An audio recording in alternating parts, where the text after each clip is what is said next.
Okay, so I think these are going to be two very interesting knives to compare and contrast. They are both part of Kershaw's new lineup of access bar locking mechanisms, which is, I think they're calling it the Duralock, but Benchmade called it the Access Lock for so long. I'm just going to call it the Access Lock. And the reason that they're interesting to compare and contrast is one is super functional and comfortable and ugly, and the other is pretty functional, less comfortable, and really good looking. Really good looking.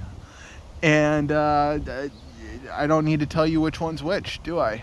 Um, so my dad picked up this Iridian and I've borrowed it for a little bit just to kind of play around with it. He had it on back order for like a month or something before it came in. This thing is like the most popular knife uh, in the value market right now. And I picked it up just to borrow it and play with it. And it's when I first started rolling it, it didn't, like, I love the looks of it. It's very smooth. The ball bearings in it are just, woo, yeah. I mean, it's very smooth. But what I did notice right away is that it kind of has a lot of hot spots. And if I were to be using this, needing to use a knife all day long, I think it would start to really beat up my hand a little bit. Like, if you were just kind of very perfectly holding it right here in exactly where, the most natural holding spot, it's okay. Yeah, it's fine. But you do feel the blade gap quite a bit. You feel kind of these ridges, these points of the choil, and it's because these corners on the inside are pretty sharp. You also feel the pocket clip quite a bit. I feel like it could be a little bit less pronounced, like maybe a little bit pushed down. The covalent isn't quite as prominent, and it's a little bit more rounded.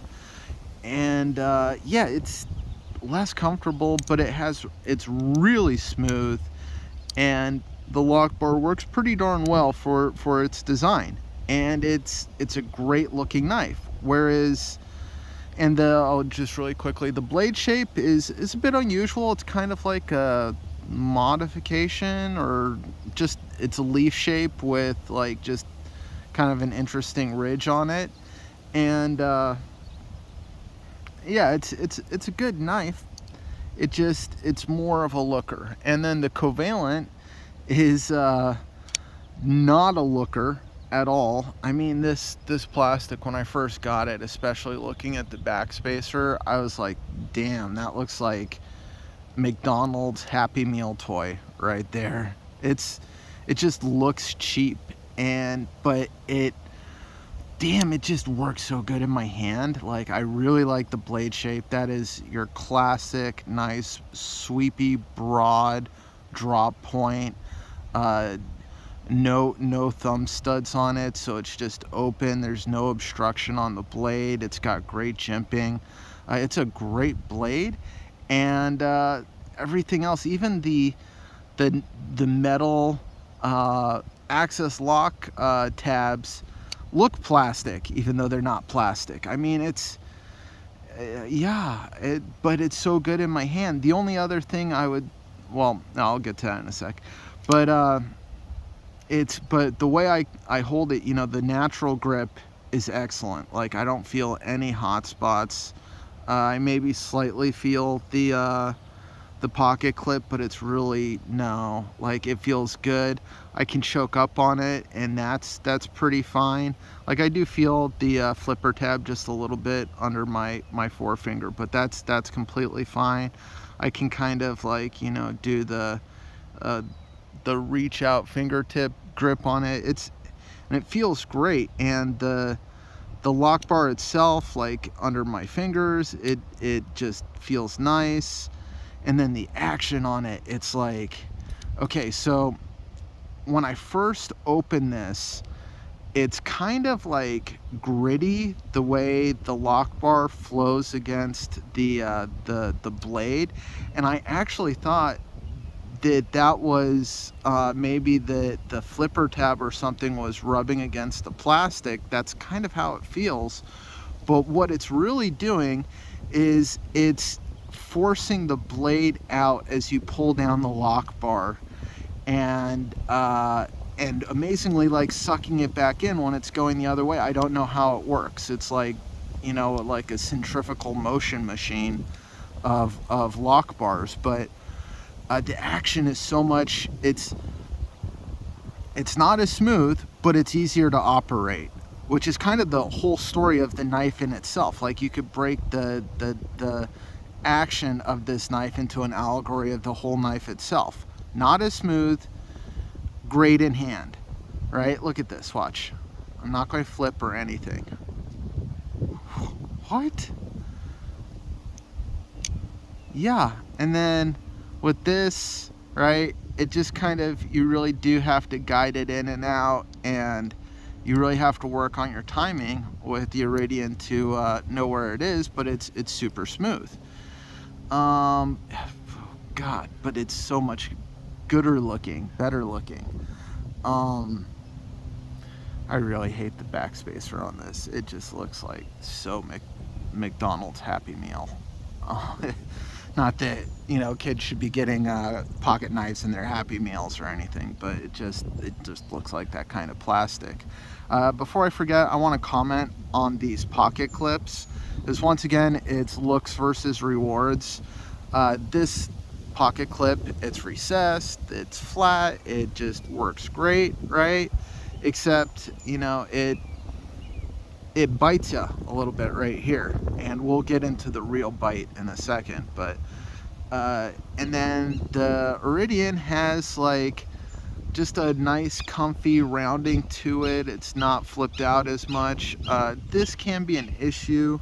It definitely has been an issue with my SOG, which is when you have the loop over coming from the end of the handle, you can get fabric. That's why I actually rounded the handle of a SOG Aegis here, is you can get you know, fabric caught in here. And I think at some point, if this wasn't my secondary knife to a larger tactical style knife,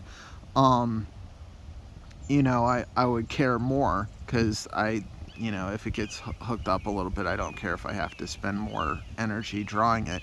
But, you know, fabric can get hooked in here, and that can make it more difficult to draw, but it can also make it, you know, more difficult to fall out of your pocket. So that's a give take. But once again, back to the cheapy feel, it's just a little too narrow, and it does this.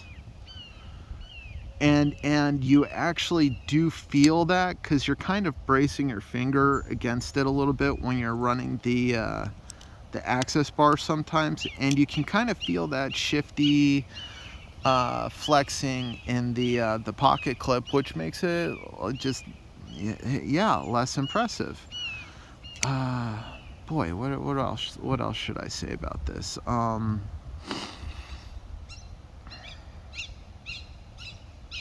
It's funny, because these two knives are like hard end of the spectrum comparison. Like, they're very clearly just different sized blades in general, although the Covalent technically has not that much more cutting edge. The blade does come across as being a lot bigger. I think that's because it's just broader out to the tip, so it has more presence to it. But yeah, two ends of the spectrums. I mean, this is the chick that you want to take to the prom to impress all your friends, and this is the girl next door who you want to marry and grow old with, and you know, and be happy.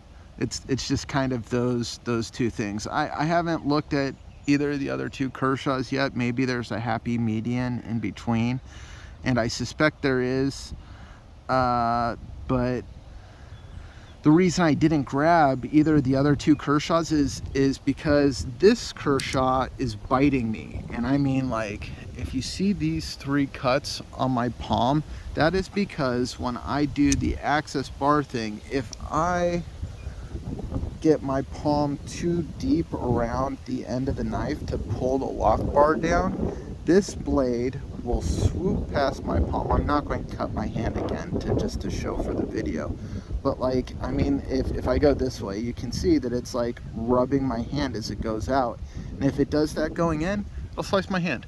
And it's done it 3 times, and that's kind of a deal breaker in and of itself. So if I had this knife, I'd almost like sheep foot the tip of the knife and take off like, you know, like 1/8 of an inch or something, just to kind of clear my palm and know I wouldn't cut myself. And I mean, modifying the tip of a knife is just, it's like nails on a chalkboard to me. It's like, who wants to do that? So my dad hasn't had that problem with this Iridian. He kind of generally holds it like this anyway, so, but the way I grab it. But now the Covalent has, because of the pocket clip and because it comes out the top, I mean, it really just gives a lot of room for your palm. And I mean, even if I'm really trying to suck my palm around it, and yeah, I'm clearing even there. So yeah, this is just a safer knife for me to use. And yeah, I think I'll be keeping this in the collection. I'm going to try and dye the scales, maybe take it apart and just kind of give a little bit of rounding to the scales. Maybe I could find some spacers, like some, spacers to just blow out this ugly ass plastic Happy Meal spacer. But yeah, I can't get rid of it because it's so good in my hand now. The flipper tab does work great, but I'm just as happy using the access bar. Maybe when I customize it, I might actually blow off the blow off the flipper tab altogether. I don't really need it, although it does open a little bit better than if you're doing the access bar. They're about, about the same though, so really, yeah. My point though is, if you're looking at, glass reinforced nylon can be done like really well, right? Like, it doesn't have to just have the appearance of cheapness, but just something about this, when I look at it, I just go, ugh, wow, huh, okay, and then I use it and I go, oh, okay, oh, Jesus. I mean, it's good. It's really good. So yeah, that's where I'm standing on this video. I like the Iridian for its looks and not nearly as much for its ergonomics. It's very smooth, but you really have to know the timing. And then I like the Covalent for its function and its action, and much less so for its looks. Actually, I am indifferent at best to its looks. So yeah, that's a comparison of 2 new interesting Kershaws. They really need to keep doing this. Maybe even some of their other models that they have could benefit by being switched over to access bars. Maybe the Blur. That would be very interesting, wouldn't it? All right, all done here, and hope everyone has a good day, and hope this video was interesting, and if you're looking for one of these 2 knives, helpful. Have a great day.